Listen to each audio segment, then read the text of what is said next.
ሰላም ሰላም ጤና ይስጥልኝ። ውድ የእምነቴን አልክድም የሁለገብ ቻናል አድማጭ ተመልካቾቻችን እንደምን አላችሁልኝ? ዛሬ ደግሞ በአዲስ ቪዲዮ ተከስቻለሁ ማለት ነው። በያላችሁበት የእግዚአብሔር ሰላምና ጸጋ ይብዛላችሁ። ዛሬ ክረምት እንግዲህ አልፎ በጋው እየመጣ ስለሆነ በጋ ላይ እነዚህ የምንጠቀማቸው በወይራ ዘይት ወይንም ደግሞ በኮኮናት የምሰራቸው የፀጉር ቅባቶች ከበጋ ጋር ምንም አይመቹም ማለት ነው። አንደኛ ሽታ ይፈጥራሉ፣ ሁለተኛ ደግሞ ሙቀት ሲነካው ፀጉራችን ልክ ቺፕስ ከዘይት ላይ እንደሚጠበስ ማለት ነው። ፀጉራችን ጥሩ አይደለም ለፀጉራችን በጋ ላይ እነሱን መጠቀም ማለት ነው። ዛሬ ግን ሮዝመሪን በምንጠቀምበት በራሳችን ቅባት በዘውትር በምንጠቀመው ቅባት ልሰራ ነው ማለት ነው። እንደምታዩት ከዚህ ጋር ሁላችሁ ፍሬሽ ሮዝሜሪ አለኝ። ይሄ ደግሞ ካስትሮ ኦይል ነው። እንግዲህ በሀገራችን ስሙ ምን ነበረ? ከዚህ እንግዲህ ካስትሮ ኦይል ነው። እኛ ዘይቱን ነው የምንገዛ አይደል? እኔ ደግሞ አሁን ፍሬሽ የሆነውን ስላገኘው በዚህ አይነት መልኩ አድርቄ እንደዚህ ፈልፍየዋለሁ ማለት ነው። ያው ሁለቱንን በአንድ ላይ በማዋሃድ ከቅባት ጋር ቀላቅዬ እንዴት አድርጌ እንደምሰራው አሳያችኋለሁ። እንግዲህ ካስትሮ ኦይልን የምታገኙ ሰዎች እንደዚህ ተጠቀሙበት ማለት ነው። ሀገራችንን መጫኛና አቆማዳ ገጠር እንትን ይሉበታል። ግን ካስትሮ ኦይል በዓለም ላይ ተፈላጊና በጣም ውድ ከሆኑት እቃዎች አንዱ ነው። በጣም ቅባት አለው። እንደምታዩትኝ እንደዚህ አድርጌ ፈልፍዬ አድርቄዋለሁ ማለት ነው። የት ጋር ደግሞ እንደቆረጥኩት አሳያችኋለሁ። ሮዝመሪ ደግሞ አሁን ወራቱ ነው፣ በጋ ስለሆነ በየቦታው እንደዚህ የሚያምር ሮዝመሪ አለን ማለት ነው። ይሄን አጥቤ አደርቀዋለሁ። ይሄ እንደምታዩትኝ የካስትሮ ኦይል ፍሬ ነው፣ ፍሬሽ የሆነው አያችሁትኝ። የካስትሮ ኦይል ዘይት የሚሰራው ከዚህ ነው። እኔ አሁን ይሄን ፍሬሹን ቆርጬ መጥቼ ነው ማለት ነው። እንደምታዩትኝ ከዚህ ነው የሚሰራው። ከዚህ ላይ ይኸውላችሁ ያደረኩት ነው። እንደምታዩት ከዚህ ጋር ይኸውላችሁ ፍሬው በዚህ መልኩ ደርቋን ያያችሁት ከሆነ አያችሁት። ይሄ የተፈለፈለ ነው አድርቄ ማለት ነው።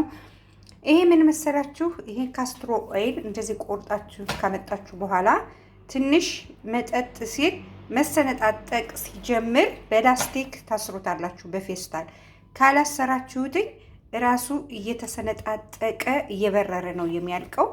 በጣም ኃይለኛ ነው። ሲበር አይንም ካገኘ ሊመታ ስለሚችል ይሄ ልክ እንደዚህ ጠውደግ ሲል መጠጥ ሲል በፌስታል ታስሩትና ታስቀምጡታላችሁ ማለት ነው። ራሱ ተሰነጣጥቆ እስከሚያልቅ በጣም ኃይለኛ ነው ሲሰነጣጠቅ እንትን ሲል ማለት ነው። ከዛም ታደርጋላችሁ በፌስታል ካሰራችሁት በኋላ ልክ አሁን ከዚህ እንደምታዩትኝ እንደዚህ ፍሬዎች ይወጣሉ። ደስ የሚል ፍሬ ነው ያለው አያችሁት። ይውላችሁ ይሄ በጣም ለመሰነጣጠቅ ራሱ በጣም ኃይለኛ ነው። ስለዚህ ያው በፌስታል ካሰራችሁት በኋላ እያንዳንዷን እንግዲህ በፌስታሉን ቋጥራችሁ ወይ በእግራችሁ ልታሹት ትችላላችሁ፣ ወይ በሌላ ነገር በመጠቀም ፍሬው ጋር ታለያዩታላችሁ ማለት ነው።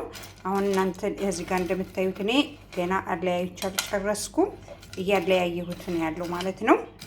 እና ካስትሮ ኦይልን እኔ አሁን የምሰራው ይሄን ካስትሮ ኦይል ካደረኩና ካጸዳሁት በኋላ ከሮዝሜሪ ቅባት ጋር ነው የምቀላቅለው ማለት ነው። እንግዲህ እኛ የምንገዛው ገበያ ላይ ያለው ካስትሮ ኦይል ይሄ ነው፣ ይኸውላችሁ ራሱ ማለት ነው ይሄ ነው። ግን ያው ሲቆይ ኬሚካል ምናምን ስለሚያደርጉበት እኔ ደግሞ አሁን ይሄንን ከሮዝሜሪ ጋር በፍሬሹን ላዘጋጀው አምጥቻለሁ ማለት ነው። ይሄ ካስትሮ ኦይል የሚገኘው ፍሬሹ እንግዲህ ከብዙ አትክልቶች ያሉበት አካባቢ ልክ ይሄ መሬቱ በጣም ተስማሚ ከሆነ አካባቢ ላይ ነው የሚበቅለው ማለት ነው። ጭንጫማ ምናምን አካባቢ አይበቅልም። በቃ እነዚህ ውሃ ወስዶ ምናምን ያስቀመጣቸው ምንድን ነው የሚባሉ ለም አፈሮች ላይ በብዛት ይበቅላል ማለት ነው። ስለዚህ እኔም ዛሬ እንደዛ አካባቢ አግኝቼ ነው እዤው የመጣው። ይህንን አሁን ካስትሮ ኦይል እሰራዋለሁ ለፀጉሬ ማለት ነው። እና ሁላችሁም በእንደዚህ አይነት ነገር ይህን ነገር ስታገኙ ምንድን ነው ብላችሁ እንዳታልፉትኝ። ይሄ ካስትሮ ኦይል ነው ማለት ነው።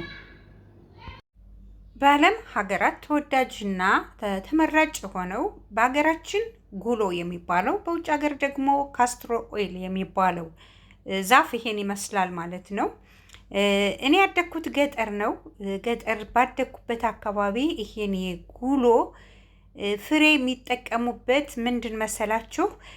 ከከብት ቆዳ የሚሰሩ በሀገራችን መጫኛ የሚባሉ አህያ የሚጫንባቸውና አቆማዳ አዳዲስ ነገሮችን በዚህ ፍሬ ተቀጥቅጠው ታጅለው ይቀመጣሉ ማለት ያ ማለት በቅባቱ እንዲለሰልስ ማለት ነው። በውጭ ዓለም ደግሞ ስንሄድ ማለት ነው ለብዙ ነገር ያገለግላል። በተለይ ደግሞ ለፀጉርና ለሚደርቅ ቆዳ በጣም ያገለግላል። በውድ ዋጋ ነው የሚሸጠው ማለት ነው። እኔም እንግዲህ ዛሬ አጋጣሚ ሆኖ ባለሁበት ሀገር ስላለ ፍሬሽ የሆነውን ቆርጬ አምጥቼ ለምንድን ነው ቤቴ ማልሰራው ብዬ ቅባት ልሰራው ነው ማለት ነው። እንግዲህ በሚቀጥለው ቪዲዮ ላይ እንዴት አድርጌ ከሮዝመሪ ጋር ይህን ቅባት እንደምሰራው አሳያችኋለሁ። እናንተም ባያላችሁበት አካባቢያችሁ ይህንን ጉሎ ወይንም ደግሞ ካስትሮ ኦይል መጠቀም ትችላላችሁ። ከኬሚካል ነፃ የሆነ በቤታችሁ የሚዘጋጅ ቅባት ማለት ነው። አሁን በጋ ስለሆነ በጋ ላይ በተለያዩ ቅባቶች የምሰራቸው የነበሩትኝ የወይራ ዘይትና የተለያዩ ቅባቶችን እንሰራ ነበረ ማለት ነው።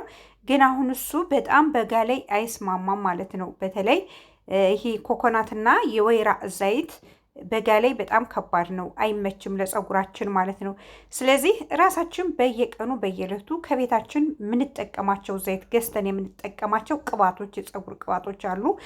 ከዛ ላይ ይሄንን ካስትሮ ኦይል ፍሬሹንን ፈጭታችሁ ከሮዝመሪ ጋር አድርጋችሁ ቀላቅላችሁ እንዴት መስራት እንዳለባችሁ የሚቀጥለው ቪዲዮ ላይ አሳያችኋለሁ። በየፌስቡኩ በየቲክቶኩ እኔ ቲክቶክ የለኝም፣ አጋጣሚ የቲክቶኩን እየቆረጡ ፌስቡክ ላይ ስለሚለቁት ስለማይ ነው። ያን ማስታወቂያ እያመጡ ፀጉራችሁ በአንድ ወር በአመት ከዚህ ጋር ይደርሳል የሚሏችሁ አትሸወዱ። ከቤታችሁ ራሳችሁ መስራትና መጠቀም ትችላላችሁ። አንድና አንድ እነሱ የሚያደርጉትኝ የሮዝሜሪ ቅባቶች ነው የሚሰሩት እና በማስታወቂያ እያያችሁ አርቲፊሻል ፀጉር እየሰኩ እየቀያየሩ ዛሬ ፀጉሬ ከዚህ ደረሰ ለሚሉት እያያችሁ ቅባት ነው የእውነት መስሏችሁ አትግዙ፣ ገንዘባችሁን አታባክኑ። በቤታችሁ የተለያዩ ቅባቶችን ማዘጋጀት ትችላላችሁ። እና ዛሬ እንግዲህ ጉሎ ወይንም ደግሞ ካስትሮ ኦይል ይህን ይመስላልኝ። በየአካባቢያችሁ ካለ ተጠቀሙበት ለማለት ነው። የሚቀጥለው ቪዲዮ ደግሞ እንዴት እንደምሰራው አሳያችኋለሁ። ሁላችሁም በያላችሁበት የእግዚአብሔር ሰላም ጸጋ ይብዛላችሁ እያልኩ ዛሬ በዚች ስለ ጉሎ ወይንም ደግሞ ስለ ካስትሮ ኦይል አሰራር ወይንም ደግሞ አጠቃቀም እነግራችኋለሁ። ይህን አይታችሁ የሚቀጥለው ደግሞ ቅባት ሰርቼ እመጣለሁ። ሰላም ሁኑልኝ። ባይ ባይ።